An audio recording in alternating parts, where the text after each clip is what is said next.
I'm so excited to share with you some tips and tricks or how you can inspire your family to improve the well-being. And this is actually for the whole family. So if you say, but I don't have any family, I am not married, I don't have children, believe this can be even if you are single and you are maybe dating somebody and not even dating, maybe you have parents, and whatever I'm going to share with you is about you, how you can implement it for you and create a ripple effect. So we will look at the most important part, and that is emotional mastery. Do you have your emotions under control? And I want to explore with you some different philosophies about parenting. I will be presenting my Czech parent style and the Danish that is supposed to be one of the best. We will look at the family relationships because the first 18 to 21 years we are influenced by the family that we are living with, and sometimes the limiting beliefs and the habits we carry into the next generation. So this can also create some invisible scars. How can we avoid them? And once we finish the peeling layers of the onion, we can ease the way into practical part, which will be how we can prepare family-friendly meals and which devices I would highly recommend to buy. So for those ones that are here for the first time, never ever seen me before, don't know anything about functional medicine, I'm Blanka Campbell, the functional medicine practitioner and holistic nutritionist. And I practice in Basel, Switzerland, but I do the presentations for corporate companies all over the world. And I have my clients all over the world because everything that I do is online. There is no physical examination. And as you can see in functional medicine, we are having at the core of the matrix mental, emotional, and spiritual health. Because this comes from the thousands and thousands of years of medicine, which was traditional Chinese medicine and Ayurveda. And it is blended with the conventional medicine and the modern science. But all over again, we see that when people go through some emotional trauma or they don't know their purpose, why they are here, their body suffers as well in the 7 other areas of the well-being. And so the health begins in the unseen, the mind and the spirit.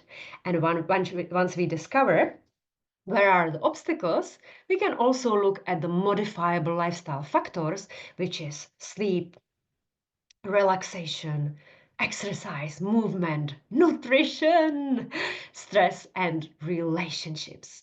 And even in today's presentation, I will be covering all of these. Remember, this is just for the inspiration and doesn't mean that you have to implement everything immediately. You choose one area where on a scale of 1 to 10, you know you are scaring on a lower part, therefore there is a space of improvement. 10 means being the best of the best, and let's say 5 is being halfway through. But today, let's start with a powerful exercise, and soon you will understand why I wanted to do this exercise. So imagine these beautiful lemons. Close your eyes and do this exercise using your visualization. So imagine you walk in Italy into the garden with beautiful lemons. You pick one lemon from this beautiful tree. You smell it. You might even scratch it a little bit and smell the beautiful essences. And you are walking back into the kitchen. Take a knife and cut it in half. And then you cut a small shape. And this slice you put into your mouth and bite into it. Now all the taste is creating in your mouth. First it's acidic, then it becomes sweet. And you start also chewing with your teeth and mixing it with your saliva. And now open your eyes. And if you're very good at visualization, you should have some saliva in your mouth. So how comes there was no lemon? There was no juice in the mouth. So what does it tell you? That our body reacts to the pictures that we make in our head and the words that we say to ourselves. So everything on an emotional scale, you can label it good or bad. So it can be the joy, fulfillment on the positive side, and it can be the fear and anger and frustration on the other one. It's the illusion that you create by making the pictures in your head and by the words that you say to yourself. And I want you to maybe pause this video if you are watching the recording and think about, how do you speak to yourself daily? And it's non-judgmental. Just observe. Do you say, oh, silly me, why did I think that I would be able to do that? Or, I'm so stupid, I forgot to fill the machine again. Huh? So it's these words. And are you building yourself up or tearing yourself down? And if for 7 days you will observe your thoughts, you might see some repetitive patterns. And so, emotional mastery is the #1 priority. And digging deeper or where it's coming from is super important. So we all are wearing a mask. It's this ego. Here in this presentation, I present myself as the smart, sexy, successful, charismatic person. But is my inner child really like this? And is there any reason why I built this mask? Is it because in the childhood I have been labeled stupid and fat and incapable, that I decided that I will show to the world that I am not like that? Is all of this coming from the wounded, hurt child? Maybe. So what is it for you? What masks are you wearing and why? And I know this is not to be explored immediately in here, but sometimes when you let your subconscious mind tell you, come up with something, you might find it. Who would you be if you could take this mask off? What did your inner child truly wanted to hear but never did? Was it, you are good the way you are? I love you unconditionally. So what were the words? And why we talk about it in terms of the family. So if you are a parent, but your needs were not met, you might be projecting this also to your child, and you might be hurting them with your words. So teaching your child, and actually even yourself, because we can change anytime we want, is to be able to practice this emotional flexibility naturally and don't suppress it. So you know that small kids, they are changing their mood all the time. One day they are frustrated because they want something, and if you tell them that you don't give it to them, they cry even more. But then they get distracted by something else, a butterfly flying in the air, and suddenly they are filled with joy. Because at that young age, they have not yet learned to suppress their emotions.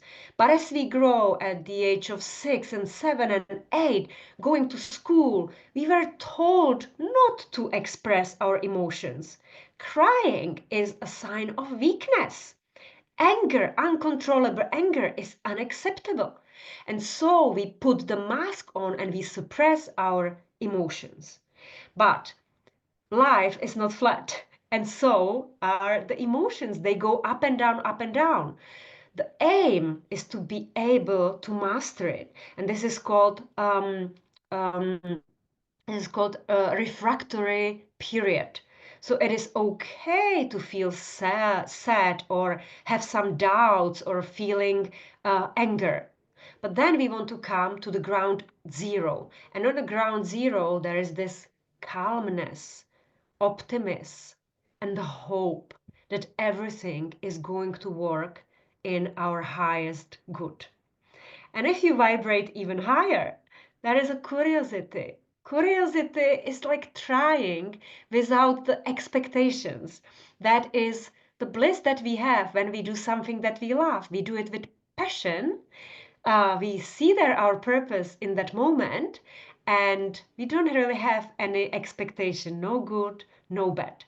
So just try to answer these questions and try to see what mask do you wear at work? What mask do you wear with your parents, with your children? Or are you exactly authentic the way you want to be, no matter where you are? So I want to tell you where I was growing up. And if you know me, you know it was Czechoslovakia, communistic country, where we did not have TV, we were really suppressed, and we were just offered some propaganda which we anyway did not watch. And our parents are victims of their parents, and it's all passed down the generation. So even my mom didn't know any better, and she was taught this strict parenting philosophy. So we had to, it was like obedience focused. We had to listen to the authority and the hierarchy. So that was a grandfather, then there was a father, then there was a mother. Whatever they said, we as a children couldn't question, and we definitely couldn't offer our opinions. We couldn't talk back to our parents, because what would happen? They would take this wooden spoon, which in Czech is called vařečka, and we would be hit by that for not listening to them. We were also hit by this vařečka, even for academic and behavior. There was this academic and behavioral pressure. So at school, we had marks from 1 to 5, 1 being the best of the best. That's the A level. And 5, it's the worst. So 1 and 2 is accepted because we are expected to study hard and memorize, listen to the teachers, and be obedient. And if we scored 3 or 4, for every 3 we would get 3 hits by this wooden spoon, which was very painful, because as we were automatically, like, trying to protect our bum, not to be hit on the bum, we were hit on our hands, and when we were running away, we were hit even more. So if that day I scored, for example, 3 times 3, I got 9 hits and sometimes even more. So there was this fear-based discipline for everything that we were doing, and being quiet and listening was the only way, otherwise the punishment would come. And there were, of course, like other punishments. We couldn't watch TV, which we actually anyway didn't have. We couldn't go to play with our friends. We couldn't do many other things. We had to sit in our room. And it wasn't just in my family. I think my family wasn't the strictest. There were even other children and parents. But at that time, we didn't have internet, didn't have any information, and we couldn't do like sleepovers, sleeping in other families. So let's say that until the age of 12, we all knew only what's happening in our family, and that was our norm. We saw that it was absolutely normal.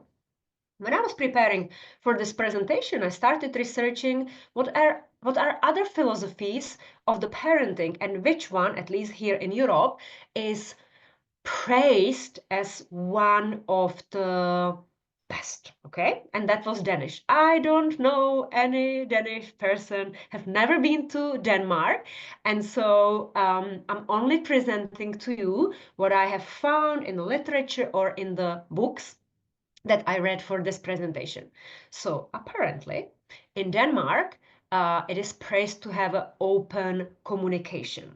And when I was reading that, for example, Hans Christian Andersen, the fairy tales did not finish with the happy end, because there was always the story behind it, and they were trying to show to Danish children that not everything is a happy end, and it was absolutely important for them to show the emotional honesty, that sometimes we are heartbroken, sometimes things don't work the way we would want, but we need to process it and we need to go through it. So there is no way around it or under it. It's going through that. And also there is a low pressure on children of how academic they are going to be. There is this high open trust. parents trust their children. Schools finish at 2 o'clock in the afternoon, and then children are playing outdoors in the nature, and parents let them being bored and creative in the play so that they can work through the emotions and reconciliate all the information. That is a respect-based discipline. So no hitting, no shouting, but children naturally respect what the parents say. And as we know, there is also a strong vision of the companies for co-parenting and equality. So even fathers are on the paternal leave taking care of their children and contributing to the household. So this is a dream in many countries yet to come. And again, we are not here to judge it good or bad. What if the gold is somewhere in the middle? So children are supposed to be children, and we definitely don't want them to be our victims. And I have to say that, of course, I was influenced by the parenting in the Czech Republic. And some of it, when I was a young mother, 28, 30, I implemented it, unfortunately, to my kids. Parents are just adults with children. Becoming a parent doesn't mean that we upgrade to the best version of ourselves. And we very often role model and imitate what our parents were doing. So, for example, me as a child, I was very good at swimming. That was at the time probably the only thing that I was really good at. And when I had kids, I believed that if I'm good at swimming, they should definitely swim too.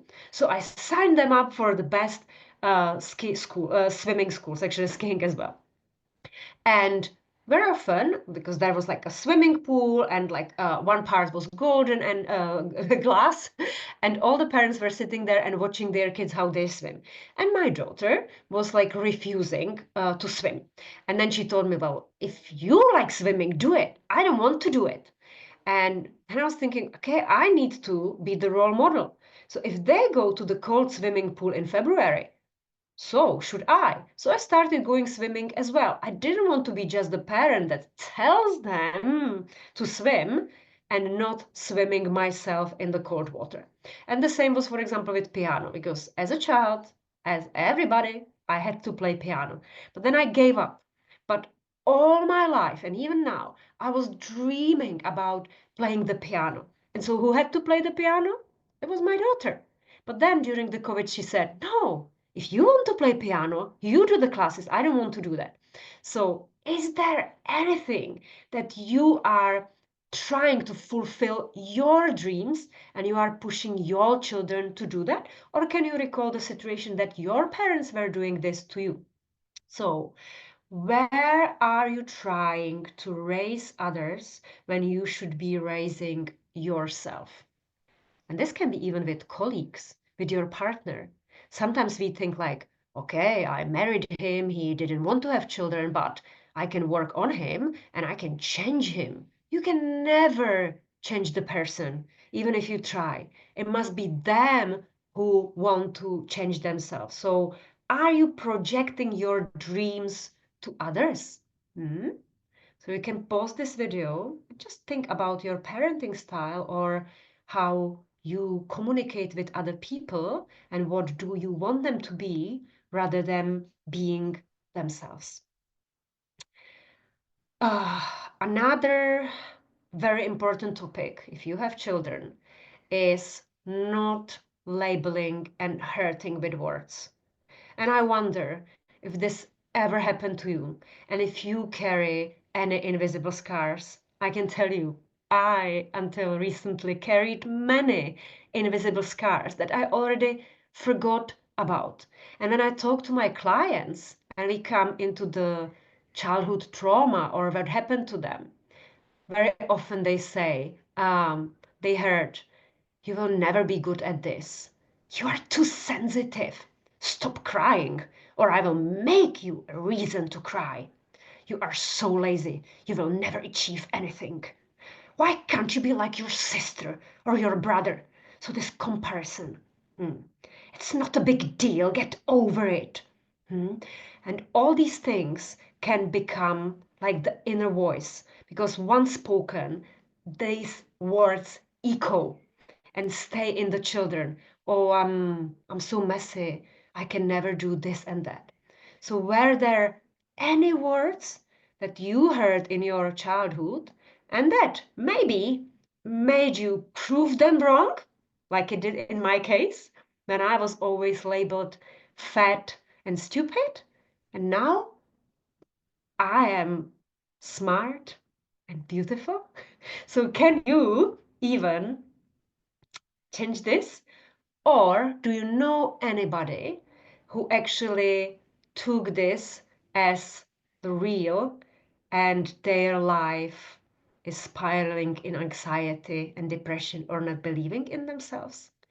And are you maybe sometimes as a parent tempted to say something and label your kids? Well, I can tell you it happens to me like every single day that something subconsciously comes to me. And I want to say to my children, like, you are so lazy. But then I stop myself and think, no, say it maybe to yourself, say it out loud when you are walking the dogs, but don't, Blanka, don't hurt your children.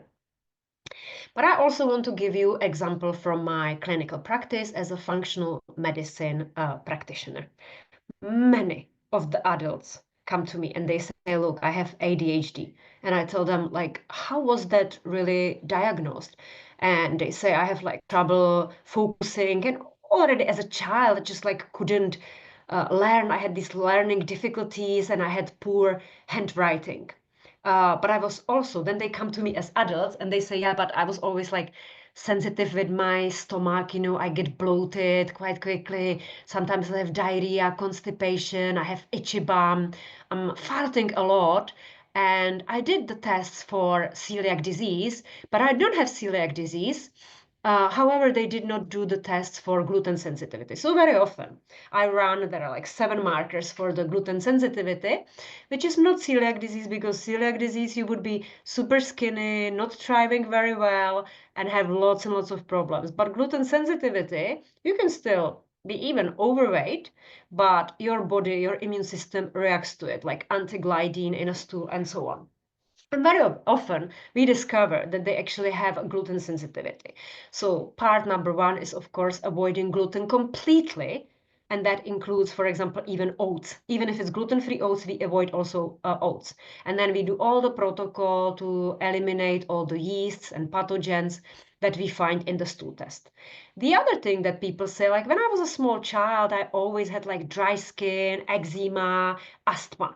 When I hear this, I know it's connected to the ADHD, the label that we are given. And very often they are like craving carbs, bread, pasta, rice. It doesn't have to be necessarily like sweet cakes or so on. And here is the vicious circle, because if you have gut issues and gluten sensitivity, very often the upper part of the intestine, duodenum, is damaged. And that's the part where we are absorbing the vitamins and minerals. So if you have low levels of B12, that's a nutritional deficiency. But very often there is also zinc, magnesium, beta-carotene, B12, and omega-3 deficiency. All of this, even before running the tests, I can already guess it. And then it summarizes it.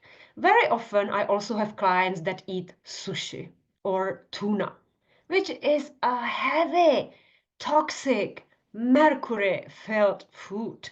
Then when we run the toxic markers, of course we see that they have a mercury, and then they have to do a special protocol for chelation. But I also have clients that are vegans, so they don't eat any fish. And in that case, they have a low omega-3 and omega-12, omega-3 and B12, and then they don't have enough of the building blocks for the neurotransmitters. So they very often have low tryptophan. So then we are supplementing, for example, 5-HTP, but we supplement it only when we see that this urinary marker is low. Because if I was to supplement with them before that, that would actually trigger mania. So in functional medicine, the label ADHD it's not a disease. You are not diseased. You are then carrying this label. That was absolutely unnecessary. And the same is with my clients, children that come to me very, very often. There is a gut issue, skin sensitivity, and nutritional deficiencies. So I want you to not only focus on the mental, emotional, and spiritual, but also digging deeper into the other areas of the functional medicine. But let's come back to the theory. And here we have this heart that is fragile. It's like a glass and it can get broken. And as I mentioned, the family relationship and the power of boundaries is sometimes very difficult. So we live maybe in a very happy family for 18 to 21 years. And what can happen then as our parents are aging? We feel guilty that we are not supporting them in when they are diseased. And this is one of my clients. She's 60 and her mom is 85 and now needs lots of support because she cannot walk, she is blind. And this client feels guilty because the mom was helping her with her kids and supporting her through the studies when she was a single mom. And this pressure that we have. So you want to live your life and do your things, but the guilt and the pressure that you have to do it is suppressing your soul. How to deal with it? Or, on the other hand, you were living in a dysfunctional family. There was no synergy and no co-creation. There wasn't trust, there wasn't integrity. But this is the known for you. So what had happened to me even before with my clients is they told me, and I met this man, and he was really nice to me, but it just felt off. Why it felt off?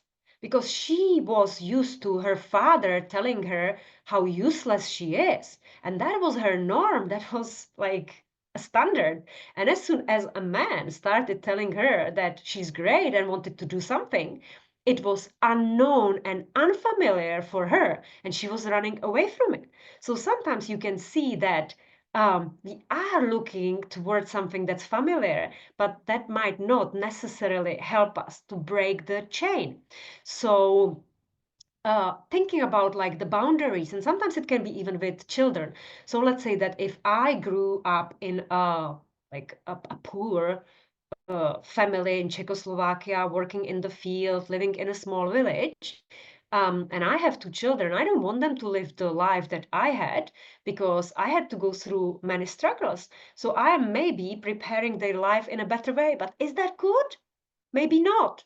And maybe they will not learn to appreciate what they have, and they will not have the same boundaries that I had, what made me to work towards it. So right or wrong, let's not label it, but let's just maybe find a coach that can help us to find what will be the best way for us in the way. And sometimes we need tough conversations, because if you are doing something against your will, you do it only because you want to fulfill some standards, ask yourself, which family relationships drain your energy the most? Hmm? And you might say, it's just living with my partner because we are not intimate anymore. We are more like neighbors and maybe a team around our children, but I so much crave love and connection. What boundary could what boundary could protect your peace without guilt? How can you learn to say maybe no without hurting others and staying true to yourself? If your inner child could speak right now, what would it ask you to stop tolerating? These are tough questions and might need tough conversations. But that is a vicious circle. And if you don't break it, you cannot break free. So, if you live in a family, you need a family plan. So imagine you have this cute pilot. You paid for a private jet. And you ask him, so, what is like your plan today? Where do we land? How do we fly? And he will tell you, well, we would just follow the wind and land wherever. You wouldn't even join the plane because you wouldn't trust him, right? So every pilot needs to have a plan A and even plan B. And the same is for the family. So the family, and now think even like I'm single, but I'm thinking about, you know, going on a date.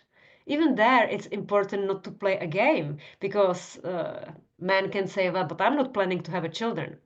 You like him, you want to have children, and then you say, yeah, I'm also not planning to have children right now, because you want this to continue.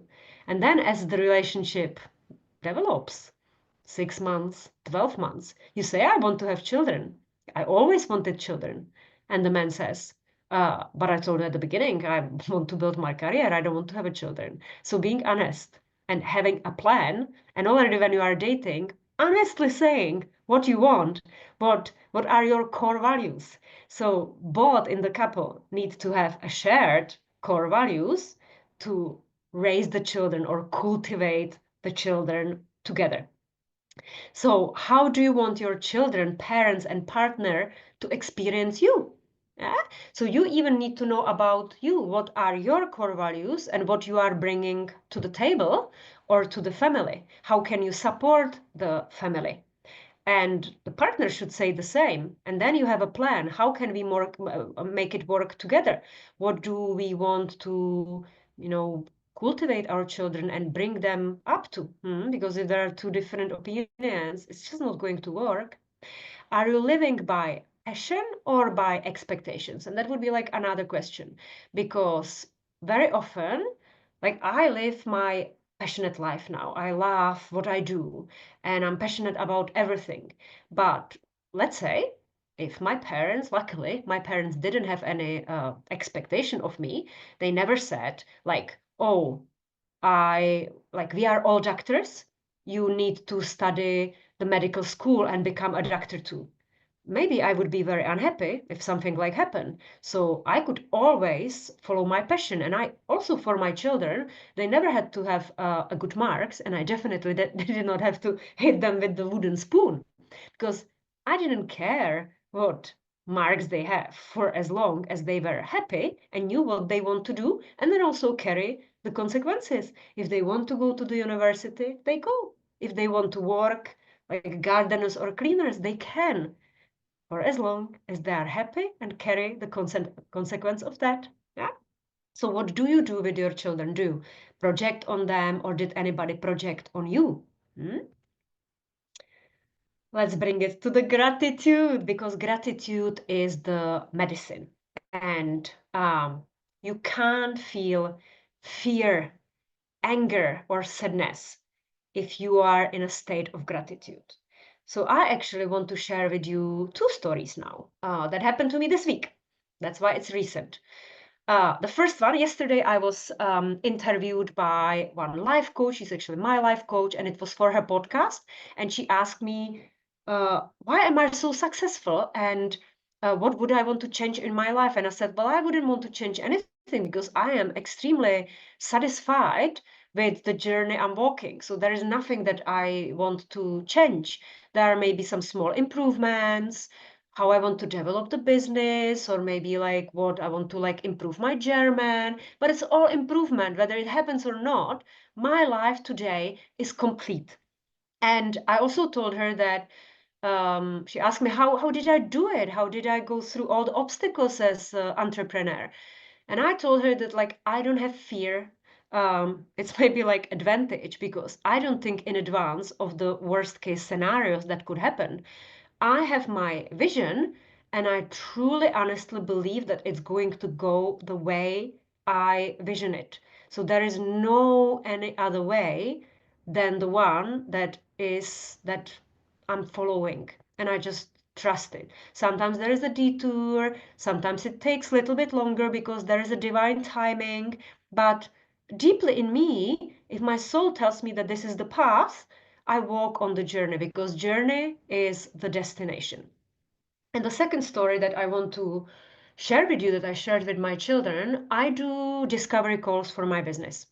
And it's a 15-minute discovery call so that I have, like, if we are the right match with the potential client, if I'm able to help them with the problems that they have. And an 18-year-old girl, Juana, from Argentina, scheduled a call. So already I was like thinking, 18? Well, my packages are, let's say, VIP.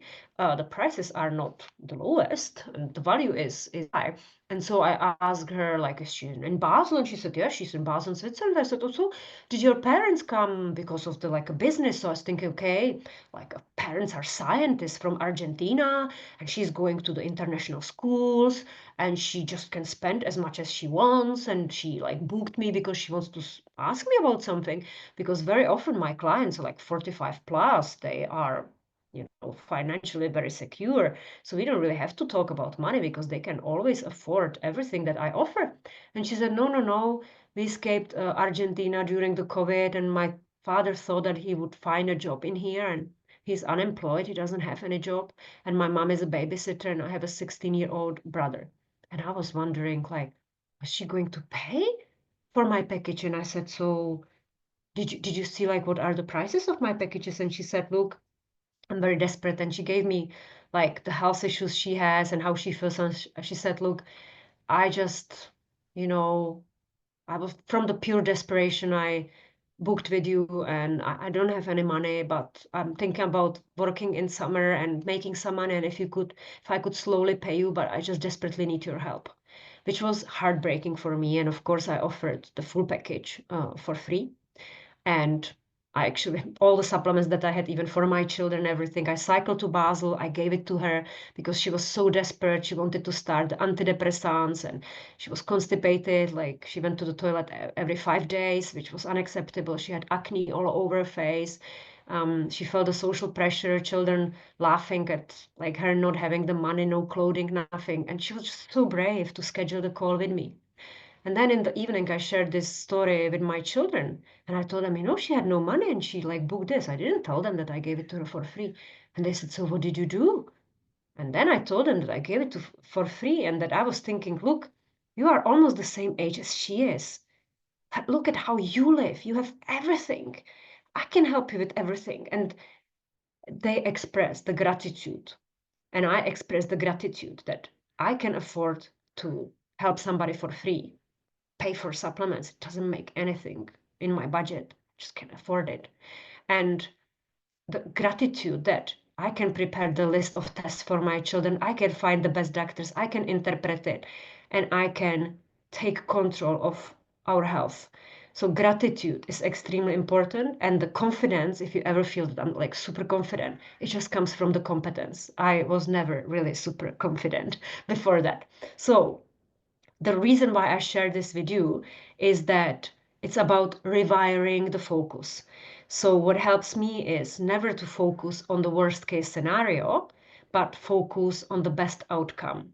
And trying, there is, like, you can never lose. You either win or you learn. Nelson Mandela. And if you are, you know, vibrating um, in this positive emotional state, the universe is going to help you. And it also helps you to regulate the nervous system. So believing that you can have everything that you want. And it has impact also on the, like, immune system. Yeah, because as we said at the start, lemon, remember, your body reacts to the pictures that you make in your head and the words that you say to yourself. And so you can make yourself happy or you can make yourself miserable, and the amount of energy is going to be exactly the same. So just choose the higher vibrations. And you say, but how can I do it? It's just by implementing it. It's the awareness, it's the mindfulness.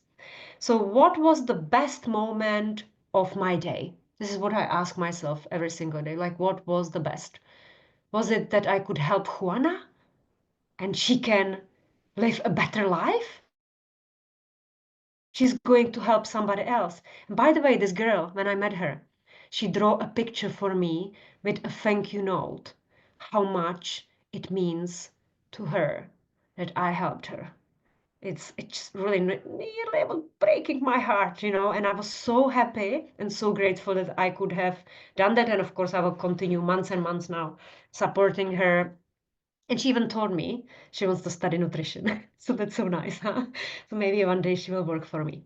So what small things did I overlook that helped me today? Because sometimes those like little things, we take them for granted, but they maybe helped us to build a bigger picture, to put the puzzle together. What was it for you? And pair it, like this gratitude, you can pair it with daily habits for a quick moment of gratitude. So I actually pair my gratitude with my bed. So basically, in the morning, I get up and I always express the gratitude that I don't have to get up. I don't. I do. I wake up, but I don't have to. Like, I know that I will go for a run and walk for my dogs, enjoy the coffee, do some yoga, and then I will start working at 10 o'clock. Beautiful, easy mornings every single morning. So I love mornings. And in the evening, I I express gratitude for everything that happened. Like, is it the presentation that I prepare here? Is it meeting new people and helping them? So what is it for you? What gratitude can you express? And now I actually want to share with you what I learned from a Mexican yogi.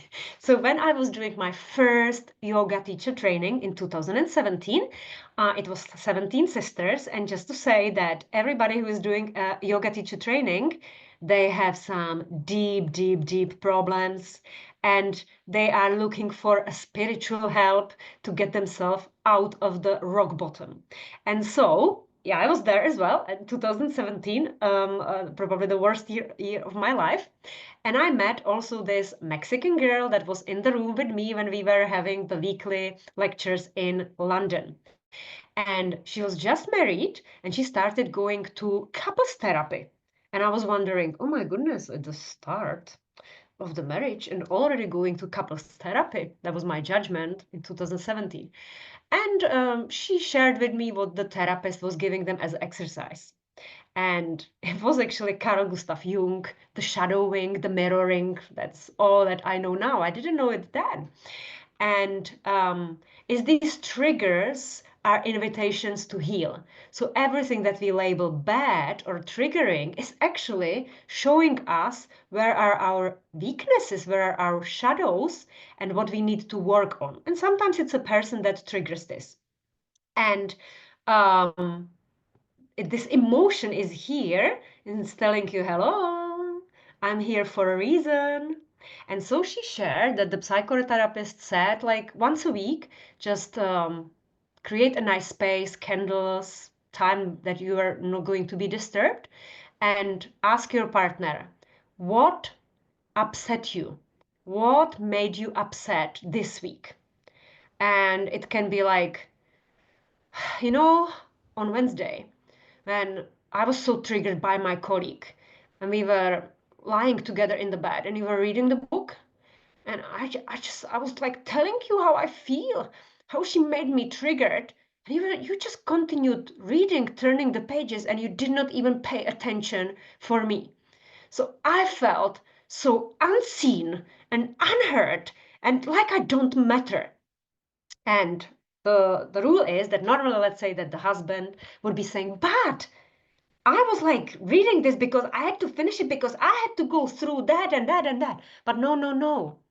The person that is speaking has 5 minutes and you cannot interrupt the person. You need to listen fully, not preparing anything in your head, not making any faces, giving them the 5 minutes to express it, because this is extremely important for them. They're opening the wound, and then you can discuss about it. I didn't know. I apologize for the action that caused this feeling. I did not mean to do that, and I'm glad that you share it with me. Yeah? And then the partner does the same. What was the one thing that you didn't like? Maybe it was like I came from work. It was an extremely stressful day because I worry about if I'm going to lose my job. And the first thing, like when I opened the door, you started shouting that I did not pick the clothing from the floor. And then I always make a mess. And then you made a drama out of it. Let's say. So again, we never walk in the shoes of the person. So we don't know how they feel. And this exercise was beautiful. And then, of course, it turns into something positive. What made you feel loved this week? And the woman might say, do you know what? When I was like talking to my mom and you just brought me the cup of tea and you touched my arm, nodding with your head, all will be good. I felt supported, let's say. Yeah? So every single week doing this ritual, it's wonderful. Imagine there will be no divorce if everybody from the start of the marriage would practice this every single week. So this also every single week allows to heal the wounds that you might be carrying in you and digging deeper. So beautiful therapy. Now, let me get practical and let me share another story. And this is from the book 7 Habits of the Most Effective Families, right? And one of them is sharpen the saw. So sharpen the saw means that you want to, get prepared all the instruments before you do some action. And this was maybe like I don't know, 15 years ago. That must have been like a 15 years ago. When my kids were very small, in the kindergarten, I met this like Scottish couple. And because my surname, of course, like my ex-husband is Scottish, so we were also like Scottish, and I love Scotland, it's a beautiful country. So we created this bond, and I was going to their house. And they were not really like rich or anything. They were really like living, I would say even on a budget.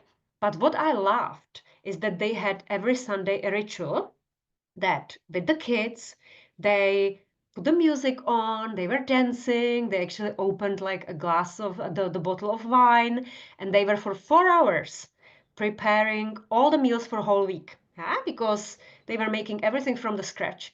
And it was the first time. I wasn't a nutritionist at the time, right? I didn't know anything about nutrition, but I was thinking how smart it is because for the whole week they have like chicken cut to pieces, put into the bags, marinated.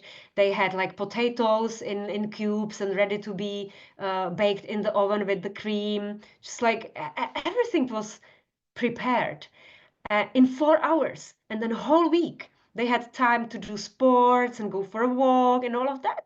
They did not have to worry about any cooking. And so here's some idea for you um, for a breakfast. How easy is it to make like overnight oats or chia seeds pudding or bake egg muffins or even a high protein pancakes? And then you can have them for 2 or 3 days. You can even freeze it and defrost it. You can make your own granola with MCT oil and real cocoa powder and nuts and seeds. All these things can be prepared in a short period of time. What about lunches? You can, cook quinoa or brown rice. You can prepare the stir fry, even cut the vegetable. You can have salad jars, dressing is on the bottom, chickpeas, and then you have like, I don't know, pepper, cucumber, and on the top of it you have lettuce, and then you just turn it and put it into the bowl. It's just so easy. For dinner, risotto, bolognese, bolognese you can have it one day with spaghetti and the next day you can make lasagna for it, and it's just like so many things that you can create in Sunday morning or afternoon. It doesn't have to be Sunday, it can be maybe Wednesday evening, but it's this preparation that creates freedom. So can we take inspiration from them? And here are like some of the gadgets if you would want to, if you're starting the family and you want to think like, what is it? So it's not KitchenAid, it's just the picture that I found, but one device that I'm actually going to buy for me, it's Ninja Crispy 4-in-1 portable glass air fryer. It's right now only in Canada and in the UK, and they are going to bring it on a market in Europe, hopefully next year. So in the US, the price in Canada, price is great. Here, if you try to buy it like on Amazon, so delivered from Canada, it's 400 euros. So right now it's like too expensive for me. I'm not willing to invest into it now. But once it becomes like $89, I'm going to buy it. NutriBullet, I think it's a great starting point for everything that you are mixing. Vitamix Pro, so I have the professional version. I wouldn't buy now the professional version, but I still think that Vitamix is a great device for the investment. I have, for example, Sage multi-mixer. So it's like shredding, cutting, mandolina, all of that. I bought it maybe 10 years ago, or maybe even more, and it still works perfectly. So I like Sage company. And then right now I'm like exploring this green pen. It's on a Westwing. Westwing is like, lots of design, interior design. But Green Pen is a good company. So can this be inspiration for you? Can you maybe even secondhand purchase some of these devices that save your time? And when we talk about food, so people say, so what should I eat? But I repeat this in every session, but let's repeat it again. All that you need to eat is protein, fat, and fiber. Everything else, especially packaged food, processed, and all of that, is a no-go. Okay, so if you want to be healthy and you want your family to be healthy, whether you are vegan, vegetarian, or omnivore, choose some of these high quality proteins. And you need, so minimum 1 gram of protein for every kilo of your body weight. Ideally, 1.2 to 1.6 grams of protein. So let's say I have 50 kilos. I need 50 grams of protein minimum every single day, but because I want to have long, lean muscles, I will get it to 80 grams of protein. So how can I do it? So, for example, today, for my first meal, which was at 11, I had salmon. And salmon, normally when you buy it like a frozen piece of salmon, it's 125 grams, which is 20 grams of protein. But I had two of them. So I had 250 grams of salmon. So I had 40 grams of protein in the salmon. But I also had two eggs. One egg has 6 grams, so 12. So I had 52 already. And then I put there a little bit of cheese. So I had 55 grams of protein in one meal. So 50 is my minimum. In one meal, I completed the minimum. I know it's a lot of protein. It is actually a lot of protein. But it's going to make me feel satisfied. Yeah, on the top of it, of course, it's not all. Then I felt like to have something sweet. So I had about like 40 grams of dark chocolate.